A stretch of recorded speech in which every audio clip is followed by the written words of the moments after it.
Guys, welcome back to the channel. It's your boy Devo D. Today we are going to be taking apart the speedometer on the Harley. It's starting to get moisture underneath. Harley's saying that it is a sealed unit. It is not serviceable. I'm going to show you how to do that though. Stay tuned.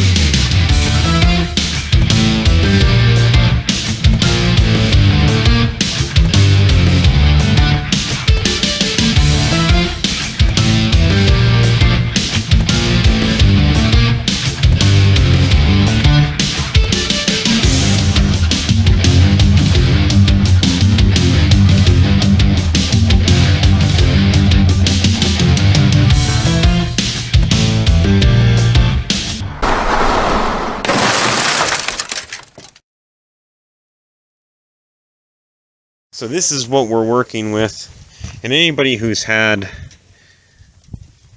an older style bike like this, what happens is over time, there's a rubber seal that's in here, it gets compromised, and moisture gets up underneath and starts hazing out the speedometer. Now again, Harley states that this is a non-serviceable item.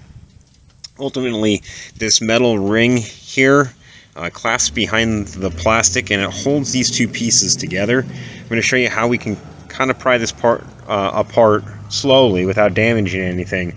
Clean the inside, re-lubricate the seal, and then put it back together. Before we get started, we put a bunch of miles on this, and this thing is absolutely filthy. I don't even know if the camera's picking this up. I mean, it's gnarly. Ultimately, black denim paint is a pain in the rear end to try to keep nice to begin with. Any type of wash that you use can't have any silicone in it, so forget about any type of car wash that you'd pick up at your local auto parts store. Essentially, I wash this in Dawn.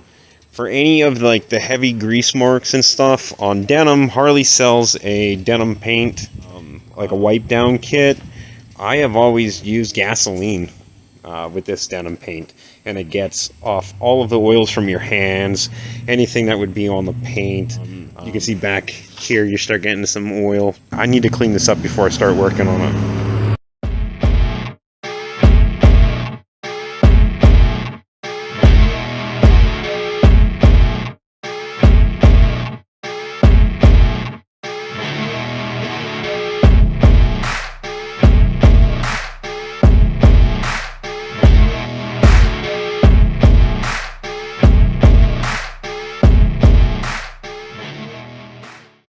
To dry it, some people towel dry it.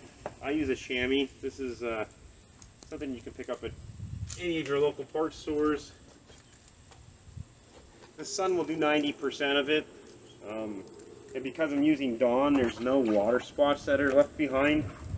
But again, I just want to get it clean. I'm not going to sit here and work on the bike if it's going to be filthy. The cleaner your project is before you start. The bike's clean, and the next step is going to be removal. So there's a castle nut here that essentially you just spin this off, and the upper part of this whole controller pops off. Now I take a terry cloth, not a terry cloth, but a microfiber. Just put it on the side, so in case I'm not like scratching the tank. But I'll show you how easy these are. So should only be finger tight. There is no reason like why you would have to crank this down. Make sure you grab the washer. And again, I'm trying to do this one-handed, so with the castle nut out, this upper piece, you're able to twist it to the side, and what we are after is this right here. This is your speedometer. Okay. Now you can do a couple things. Before you take any of the electronics out here, there is a master fuse that they recommend you to pull, so that way you're not shorting anything out.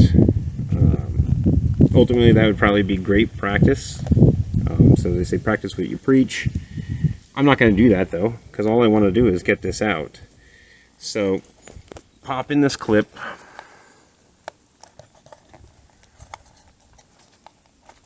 One side, get the other side.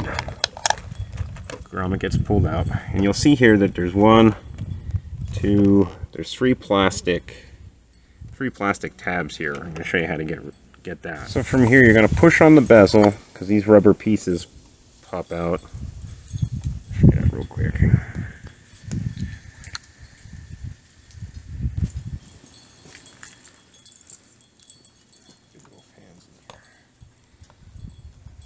Depress the plastic, and then just pop this seal over the top of it. Push down on the rubber seal. And out comes your speedometer. I'll kind of show you here. So this is considered a sealed unit from Harley, but the moisture gets underneath here. And what it is this chrome bezel here is rolled around the edge. I'm going to show you what you do to pop that. So this is nothing more than an eyeglass kit. And essentially all I'm going to do, you can see, I'm sorry I'm shaking the camera, is I'm going to start going in here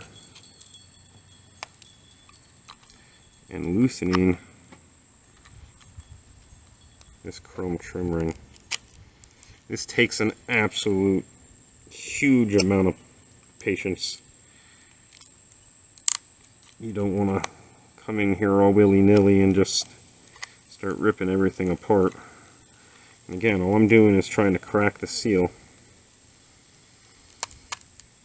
all the way around. And just slight pressure. I'm not doing anything crazy. You can see this is just perfect enough to get in between the two. And all I'm doing is rolling this out. So again, extremely slowly. That's the easiest thing I can tell you, is take your time. If it takes you 40 minutes even, because you got to remember, if you're taking off this seal, you still got to put it together. I'm going to stop it here, and I'll show you what it looks like once I get it all apart. So carefully, after pulling this apart, you're going to see how that is the inside of your gauge. You have a little rubber seal, but essentially this is the glass that you're going after, and there's a ton of liquid actually leaking in here. Now I'm going to go in here, I'm going to wipe this, clean cloth. That's the important thing. You really don't want dust or anything in between the two layers. And then you're going to snap it back together. So again, nice and clean. It's not going to really matter about the orientation on this. You just need to make sure that the seal is sitting flat in between. I can see how this trim ring, how it kind of crimped around the bottom. And that's what seals this unit together. So you start on one corner, and work your way around. Should be able to snap the ring right back over.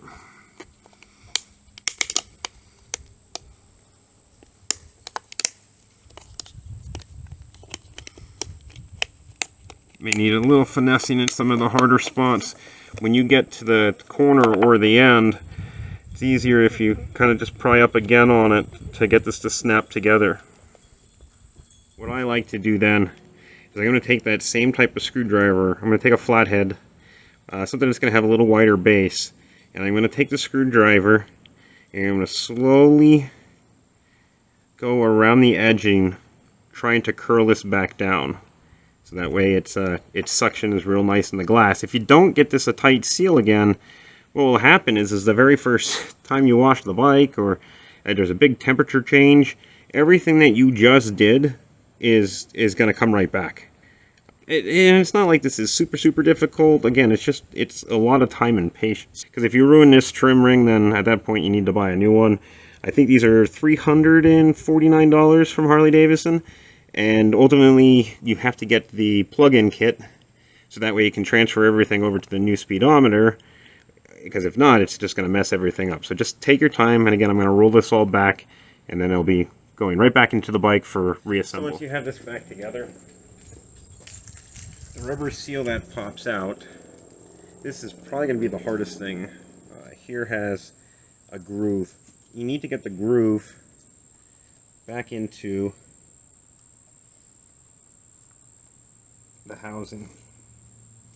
This is why it's kind of important that you put a cloth down. You don't want to be dragging this across the tank, because everything just wants to kind of fall apart once you do that. All the rubber, gaskets, and everything else. So that's in there. Now you can take some WD-40 if you have it, to like oil this seal, make it a little easier for you to get it in.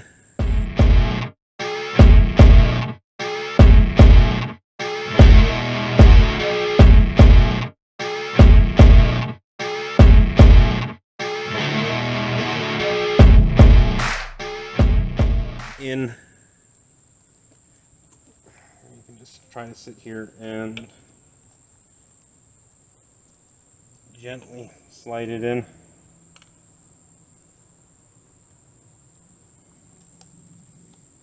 Sorry about the camera angle there if you guys can't see. I'm just trying to get it back up and over.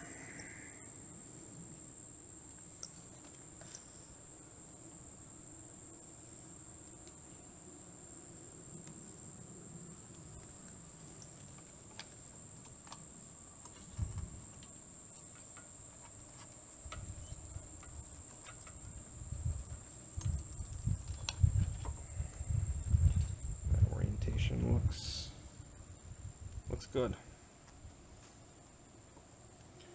So we flip this back over. The ring itself, again, if you remember how we took it off, it's not going to allow you to put it on wrong. Maybe. The two little nubs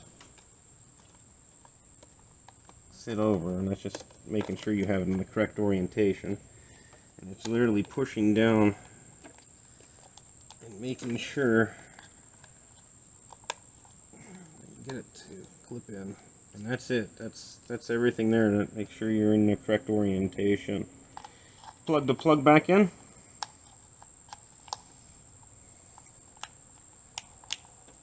Now, anytime the speedometer loses power, you are going to have to go back into the settings menu and redo the clock. Then it's just tucking, make sure everything's back where it's supposed to. I remove the cloth, kind of line this up.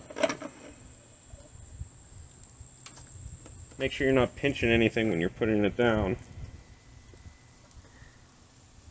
And there you go. Reassemble the castle nut. Again, you don't have to go crazy. It doesn't have to be extremely tight. Some people will use Loctite. You can use Loctite. Blue Loctite would be fine. Red Loctite's overkill. Because again, if this ever happens, you're going to have to get it off again. And you don't really want to make a mess out of it. So again, you're not going to kill this. You're not going to kill this. You just want it to snug. In fact, I should probably tighten it more than... I'd say about a half a ooga-dooga. You can see the moisture is out. You can see the speedometer nice now. Not necessarily a permanent fix. And you really don't want to spend the $349 for a new one. This is definitely feasible.